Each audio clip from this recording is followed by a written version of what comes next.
তোদের সাহস তো কম নয় যে এই আগুনের মুখেও মরতে এসেছিস। আজ তোদের এই জঙ্গলি জীবন আমি চিরতরে শেষ করে এই বনের সব চন্দন গাছ কেটে নেব।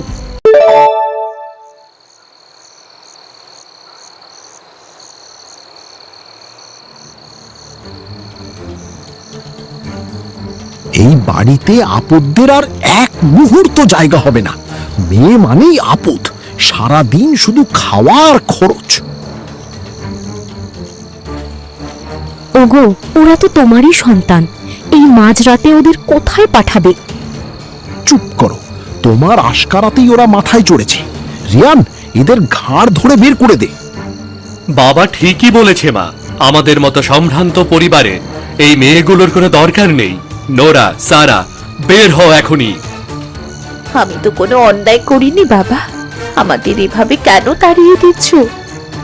মা, তুমি কিছু বলো, আমরা কোথায় যাব? যেখানে খুশি যা, আজ থেকে তোদের সাথে আমার কোনো সম্পর্ক নেই। যদি কাল সকালে তোদের এই বাড়ির সীমানায় দেখি, তবে জ্যান্ত পুঁতে ফেলবো। আপু, আমি আর হাঁটতে পারছি না, চারপাশটা কত অন্ধকার, কোনো বাঘ ভাল্লুক আসবে না তো? ভয় পাসনি সারা, বাবার বাড়ির যেই জঙ্গলি বোধ হয় আমাদের জন্য বেশি নিরাপদ। আমাদের কি কেউ আর ভালোবাসবে না আপু? মা কি আমাদের কথা ভেবে কাঁদছে? মা কাঁদছে রে, কিন্তু মায়ের যে কিছুই করার নেই। আমাদের নিজেদের পথ নিজেদেরই খুঁজে বের করতে হবে।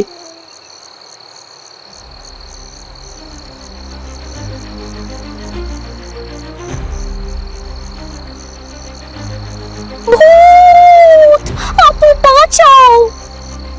আমি ভূত নই, আমি এই বনের বন্ধু, আমার নাম পরি। তুমি তুমি মানুষ তো?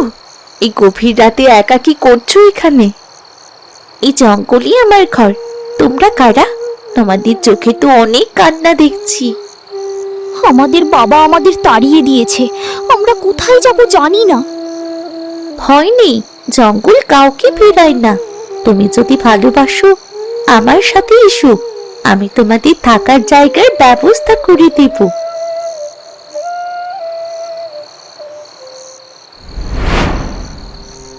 আজ রাতটা এখানেই থাকো, কাল সকালে আমি তোমাদের শিখিয়ে দেব কিভাবে জঙ্গলে বেঁচে থাকতে হয়। তুমি কি একা থাকো এখানে? আমি একা নই, এই গাছপালা পশু পাখি সবাই আমার পরিবার। মানুষের যে এরা বেশি বিশ্বস্ত। পরি, তুমি আমাদের অনেক উপকার করেছো, আমরা চিরকাল তোমার কাছে কৃতজ্ঞ থাকবো পরি। কৃতজ্ঞতার কিচ্ছু নেই নোরা, শহুরে মানুষ মানুষকে ঘৃণা করে, কিন্তু এখানে আমরা সবাই পরিপূরক।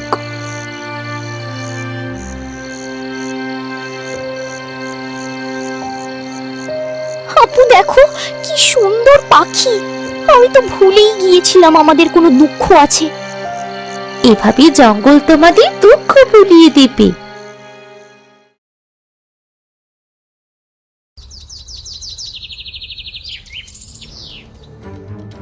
রিয়ান সাহেব, আপনার বাবা বলেছে এক রাতের মধ্যে সব গাছ কেটে শেষ করতে। তাই হবে, আর ওই দুই আপদ যদি এখানে থাকে তবে তাদের চিরতরে শেষ করে দেব।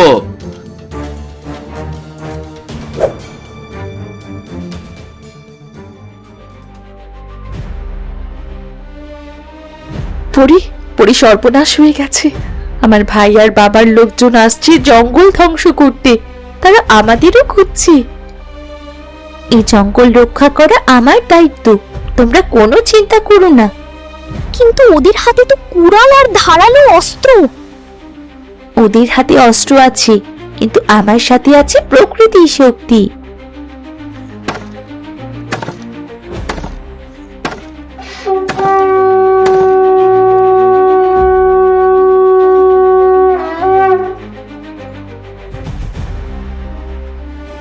কিসের আওয়াজ এটা? কে ওখানে? ভয় পাস না কালু, নির্ঘাত কোনো পাখি হবে, কাজ কর।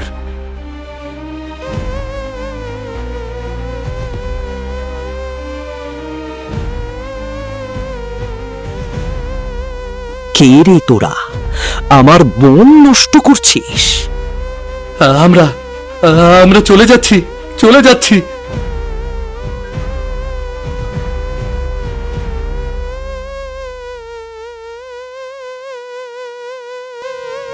রিয়ান, তুমি তোমার বনেদের দাঁড়িয়েছো, এখন এই বনকেও ধ্বংস করতে এসেছো। প্রকৃতি তোমাদের কোনো দিন ক্ষমা করবে না। নোরা, সারা, আমাকে বাঁচা। এই মেয়েটা তো মানুষ নয়, এ ডাইনি, ডাইনি। ও ডাইনি নয় রিয়ান, ও আমাদের একমাত্র বন্ধু। তুমি আর বাবা আমাদের সাথে যা করেছো তার শাস্তি তোমরা পাচ্ছ। নোরা, তুই দাঁড়িয়ে দাঁড়িয়ে দেখছিস? আমি তোর নিজের ভাই। এই মেয়েটা নিশ্চয়ই জাদু জানে, ও আমাকে মেরে ফেলবে। তুই ওকে থামা, থামা। আজ ভাই বলে ডাকছো রিয়ান? সেদিন রাতে বাবা যখন আমাদের ঘাট ধরে বের করে দিচ্ছিল, তখন তুমি বাবার পাশে দাঁড়িয়ে হাসছিলে। আমাদের কান্না কি তোমার কানে পৌঁছয়নি রিয়ান? আপু, ও তো আমাদের জ্যান্ত পুঁতে ফেলার কথা বলেছিল, আজ ও নিজেই এই জঙ্গলে গর্তে পড়ে আছে। এটাই কি বিচার নয়? আমি ভুল করেছি সারা, বাবার কথা শুনে মাথা খারাপ হয়ে গিয়েছিল। তোরা বাড়ি চল, মা তোদের জন্য দিনরাত কাঁদছে। আমি কথা দিচ্ছি, তোদের আর কেউ কিচ্ছু বলবে না। মিথ্যে বলো না রিয়ান, তোমরা এসেছো এই বনের সম্পদ চুরি করতে। তোমরা এসেছো শান্ত বনকে ধ্বংস করতে। যে মানুষ নিজের বনেদের সম্মান করতে পারে না, সে প্রকৃতির সম্মান কি করে করবে? তুমি কে আমাদের পারিবারিক বিষয়ে কথা বলার? নোরা, এখনই আমার সাথে যাবি। বাবা শহরে বড় লোক হতে চায়, এই চন্দন গাছগুলো আমাদের দরকার। রিয়ান, বাবার সেই লোভী স্বপ্ন পূরণ করতে আমরা এই পবিত্র জঙ্গল কাটতে দেব না। আমরা কোনোদিন আর ওই নরকে ফিরে যাব না। সেখানে মেয়েদের অপমান করা হয়, সেখানে আমাদের কোনো অস্তিত্ব নেই। রিয়ান, তোমাকে শেষ সুযোগ দিচ্ছি। তোমার ওই লোভী বাবার কাছে ফিরে যাও, গিয়ে বলো বন রক্ষা করার জন্যে এখন শুধু আমি নই, তোমার দুই বোনও দাঁড়িয়ে আছে।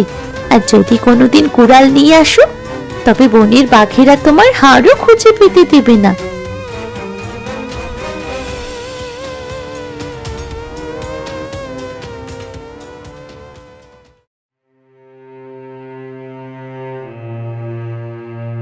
আসুক না, আমরা এখন সেই আগের অসহায় সারা নোরা নই। আমরা শিখেছি কিভাবে লড়তে হয়। পরি আমাদের শিখিয়েছে আগুনের ব্যবহার, ধনুক চালানো আর গাছের গোপন শক্তি। ঠিক বলেছ নোরা, শহর তোমাদের শুধু ইটের দেয়াল দিয়েছিল, কিন্তু এই জঙ্গল তোমাদের দিয়েছে আকাশ। এখানে কোনো জবরদস্তি নেই, কোনো অপমান নেই। পরি আপু, তুমি আমাদের কেন এত সাহায্য করলে? আমরা তো তোমার আপন কেউ ছিলাম না। এই বনের প্রতিটি গাছ আমার আপন। যখন কেউ এই বনের আশ্রয়ে আসে, সে আমার মেহমান। আর তোমরা এখন আমার বোন।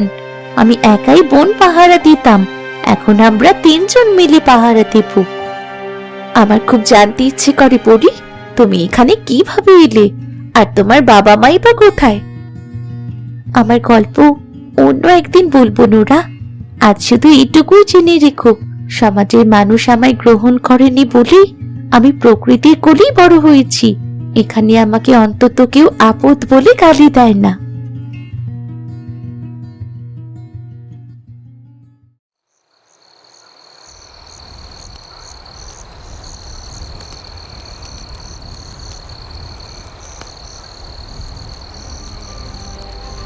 নোরা, সারা, লোভী মানুষগুলো আজ পুরো বনটা পুড়িয়ে ছাই করে দিতে চাইছে।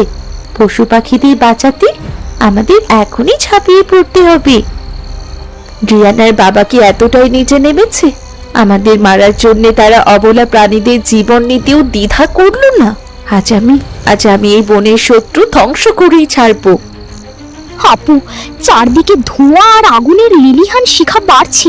আমি হরিণ ছানা আর পাখিদের নিরাপদ জায়গায় সরিয়ে নিচ্ছি। তোমরা ওই নরপশুদের এখনই থামাও।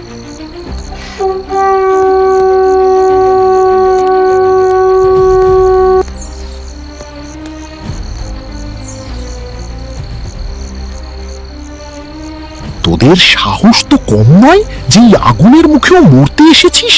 আজ তোদের এই জঙ্গলি জীবন আমি চিরতরে শেষ করে এই বনের সব চন্দন গাছ কেটে নেব। যে সম্পদ মানুষের রক্ত আর কান্নার ওপর দাঁড়িয়ে থাকে, সেই সম্পদে কোনো দিন শুকানে না বাবা। আজ তুমি আমার কাছে বাবা নও, শুধুই একজন অপরাধী। আনিস সাহেব, এই প্রকৃতির দানকে আপনি তুচ্ছ করেছেন, নিজের মেয়েদের উপর অত্যাচার করেছেন। মনে রাখবেন, প্রকৃতি যখন বিচার শুরু করে তখন পালানোর পথ থাকে না।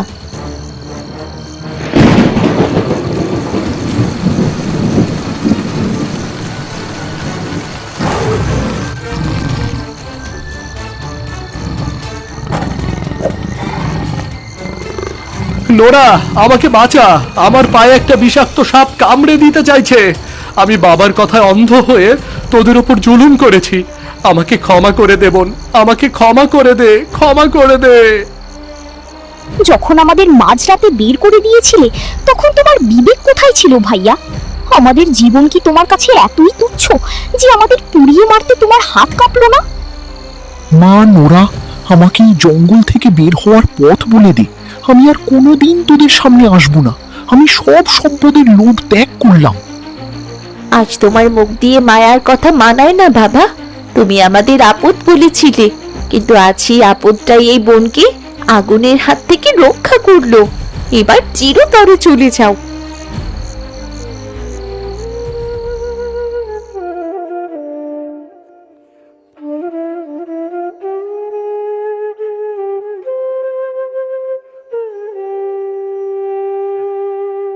নোরা, সারা, তোরা কোথায় আছিস মা? তোদের ছাড়া ওই নরকপুরীতে আমি এক মুহূর্তও শান্তিতে থাকতে পারিনি। তোদের বাবা আর রিয়ান এখন ঘর ছাড়া।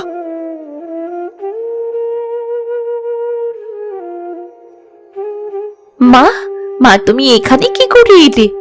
বাবা আর রিয়ান কি তোমাকে কোনো কষ্ট দিয়েছে, নাকি ওরা এখন তাদের পাপের শাস্তি পাচ্ছে? তোদের তাড়িয়ে দেওয়ার পর থেকে বাড়িতে অভিশাপ নেমেছে। তোদের বাবা ব্যবসায় সব হারিয়ে পথে বসেছেন, আর রিয়ান এখন নেশার ঘোরে পড়ে নিখোঁজ।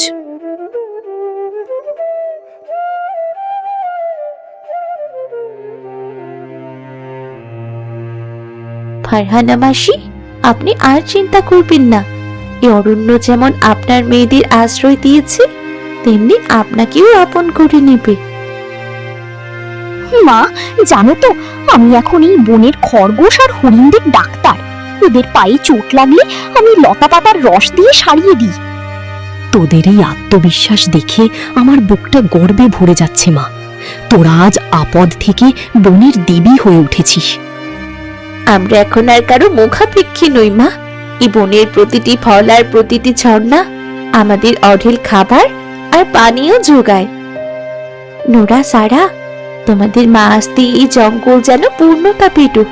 আজ রাতে আমরা সবাই মিলে বনের পাহাড়ে আগুন জ্বালিয়ে আনন্দ করব। আপু দেখো না, সূর্যের আলো পড়তেই পুরো বনটা যেন সোনালি হয়ে গেছে। মনে হচ্ছে আমরা কোনো স্বপ্নের জগতে দাঁড়িয়ে আছি। সত্যি সারা, আগে এই বনটাকে কত ভয়ঙ্কর মনে হতো, আর এখন মনে হয় এই জায়গাটাই আমাদের আসল ঘর। এখানে এলে বুকের ভেতর সব ভয় আর কষ্ট হারিয়ে যায়। কারণ এই বন কখনো খারাপ মানুষকে আপন করে নেয় না।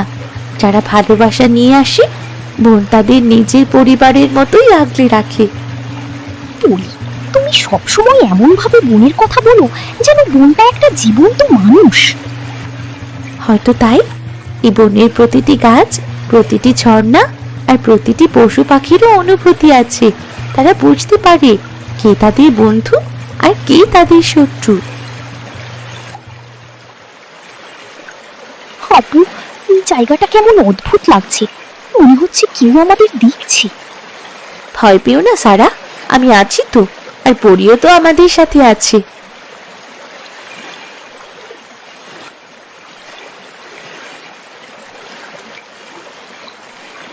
এটাকে চন্দ্রবৃত্ত বলা হয়।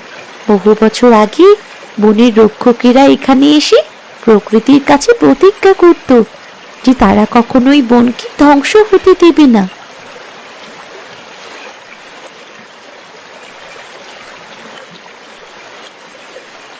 ভয় পেও না বাচ্চারা, তোমাদের কোনো ক্ষতি হবে না।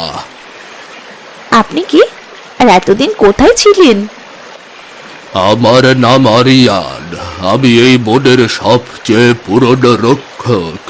বহু বছর ধরে আমি এই বনকে পাহারা দিচ্ছি। তাহলে আপনি সবসময় আমাদের দেখেছেন? হ্যাঁ মা, আমি দেখেছি কিভাবে তোমরা ভয় আর কষ্টের মধ্যেও এই বনকে ভালোবেসে গেছো, তাই বনও তোমাদের আপন করে নিয়েছে। গুরুজন, এরা শুধু বনের মানুষই নয়, এরা এখন এই বনের প্রাণ। কিন্তু মনে রেখো, সামনে তোমাদের জন্য বড় পরীক্ষা অপেক্ষা করছে। সব মানুষ এই বনের শান্তি মেনে নেবে না, কিছুতেই মেনে নেবে না।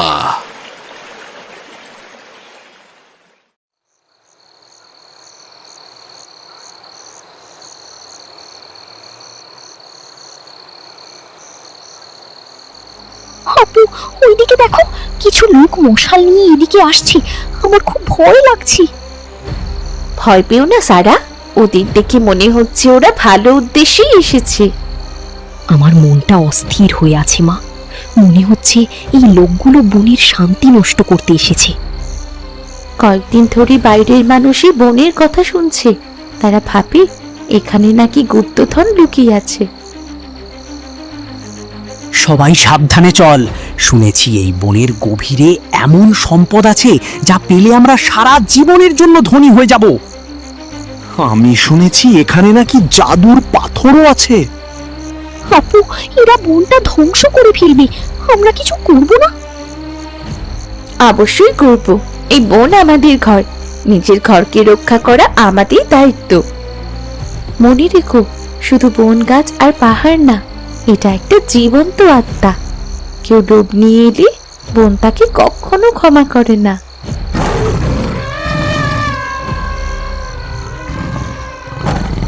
এই পশুগুলো আমাদের দিকে এভাবে তাকিয়ে আছে কেন?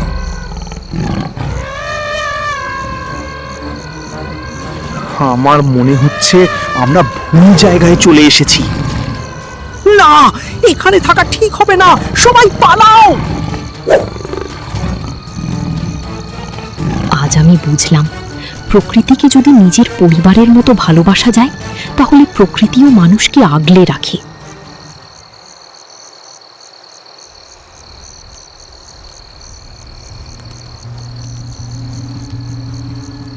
আজ থেকে প্রতি পূর্ণিমায় আমরা বন উৎসব পালন করব, আর এই দিন সবাই নিজেদের সুখ আর আনন্দ ভাগ করে নেব। তাহলে আজ আমি সবার আগে গান গাইবো। এত সুখ আমি আগে কখনো অনুভব করিনি। আমি চাই যারা জীবনে কষ্ট পেয়ে পথ হারিয়ে ফেলবে, তারা যেন এই বনে এসে শান্তি খুঁজে পায়। তোদের দেখে আমার বুক গর্বে ভরে যায়। মানুষ তোদের একসময় বোঝা ভাবত, আর আজ তোরা পুরো বনের রক্ষক হয়ে গেছিস। জানো মা, আগে মনে হতো পৃথিবীতে শুধু দুঃখ আর নিষ্ঠুরতা আছে, কিন্তু এখন মনে হয় ভালোবাসা থাকলে যে কোনো অন্ধকার জায়গাও আলোয় ভরে যায়। ঠিক বলেছ সারা, আমরা এই বনে শুধু আশ্রয় পাইনি, আমরা নিজেদের নতুন জীবনও খুঁজে পেয়েছি। আর এই বন আমাদের শিখিয়েছে সত্যিকারের সুখ ধন সম্পদে নয়, সুখ লুকিয়ে থাকে শান্তি, স্বাধীনতা আর ভালোবাসার মধ্যে।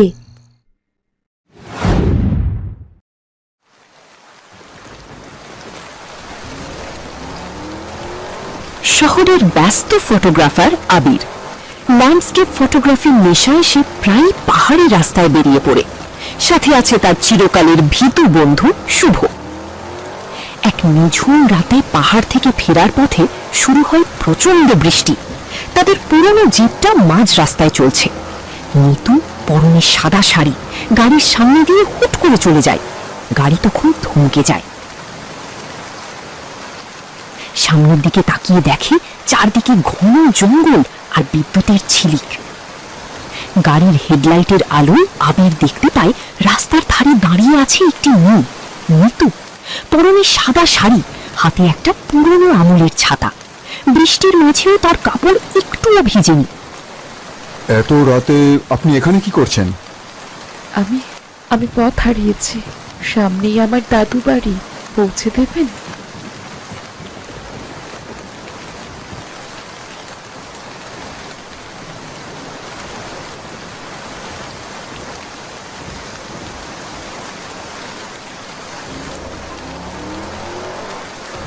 কিছুক্ষণ জিপে চলার পর মিতু ইশারায় একটি প্রাচীন রাজপ্রাসাদের মতো বাড়ির সামনে গাড়ি থামাতে বলে।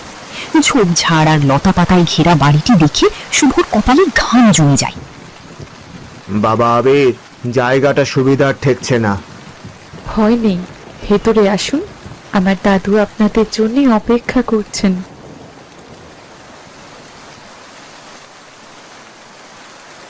বাড়ির ভেতরে ঢুকতেই দেখা হয় তপন দাদুর সাথে। হাতে একটি হারিকেন, চোখে মোটা লেন্সের চশমা। দাদু তাদের দেখে অদ্ভুত ভাবে হাসেন। অনেকদিন পর এই বাড়িতে সাজা রক্ত।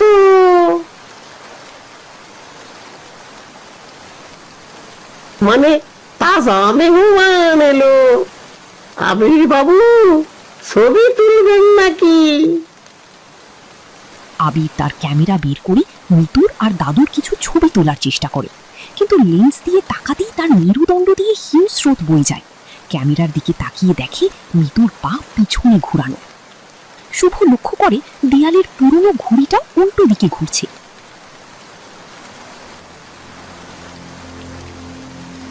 আর ড্রাইভার কাকা সোফায় বসে থেকেও যেন পাথরের মতো জমে গেছেন।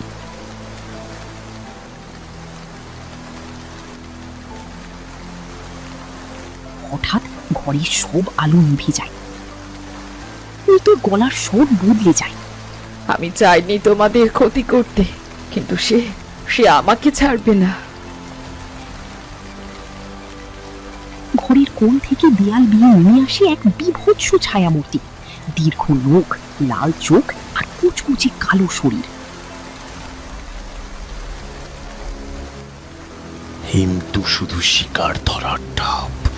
আজ এই ফটোগ্রাফারের আত্মাই হবে আমার নতুন শিকার। আবির, পালা এখান থেকে। আমি বলেছিলাম এই মেয়েটা ডাইনি, ও আমাদের সবাইকে মেরে ফেলবে। শুভ, আমি ডাইনি নই, আমিও তোমাদের মতো মানুষ ছিলাম। এই ছায়া মূর্তি আমাদের আত্মাগুলোকে এই বাড়িতে বন্দি করে রেখেছে। দাদু, দাদু কিছু একটা করুন। বড্ড দেরি হয়ে গেছে মিতু। এই ফটোগ্রাফারের শরীরের রক্ত যখন এই মেঝের ওপর পড়বে, তখন আমার মুক্তি হবে। আমি আবার অমর হয়ে যাব। মিতু, তুমি যদি মুক্তি চাও তবে আমাকে সাহায্য করো। তোমার দাদুর হাতের ওই হ্যারিকেনটাই সব নষ্টের মূল, তাই না? থাম, আজ তার ক্যামেরা তার কোনো কাজে আসবে না। ছায়ামূর্তিটি আবিরকে আক্রমণ করতে গেলে মিতুর সামনে এসে দাঁড়ায় এবং তাকে থামানোর চেষ্টা করে। হারিকেনটা ভাঙুন আবির বাবু, ওটাই ওর প্রাণের আধার। মিতু, ছাড় ওকে। তুই কিন্তু নিজের ক্ষতি করছিস। ওটা ভেঙে গেলে তুইও চিরকালের মতো হারিয়ে যাবি। মরতে চাস তবে তাই হোক। আবির ক্যামেরা দিয়ে হারিকেন ভেঙে ফেলে। নীল শিখা বের হয়ে অন্ধকারে মিলিয়ে যায়। ছায়ামূর্তি ও তপন দাদু ধ্বংস হয়ে যায়। না, আমার হাজার বছরের সাধনা সব শেষ হয়ে গেল।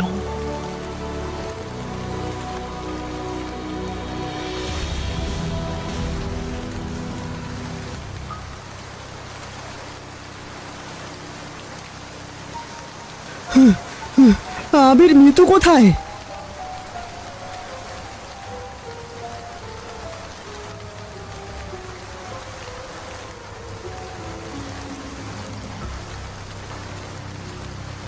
ধন্যবাদ আবির বাবু, আমাকে এই নরক থেকে মুক্তি দেওয়ার জন্যে। আজ কত বছর পর আমি আকাশে তারা দেখতে পাবো। তুমি কি চলে যাবে? হ্যাঁ, আমার সময় শেষ। ভালো থেকো ফটোগ্রাফার।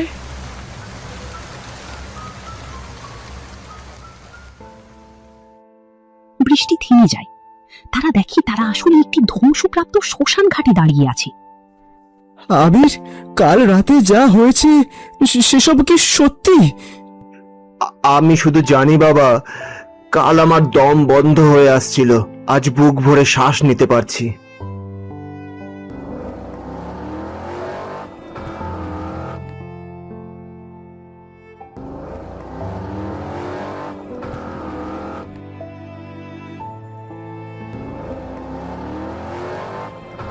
আবির, তুই ওই মেমোরি কার্ডটা কেন ধ্বংস করছিস না?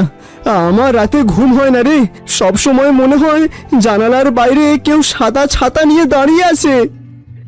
ভয় পাস না শুভ, মিতু আমাদের ক্ষতি করবে না, কিন্তু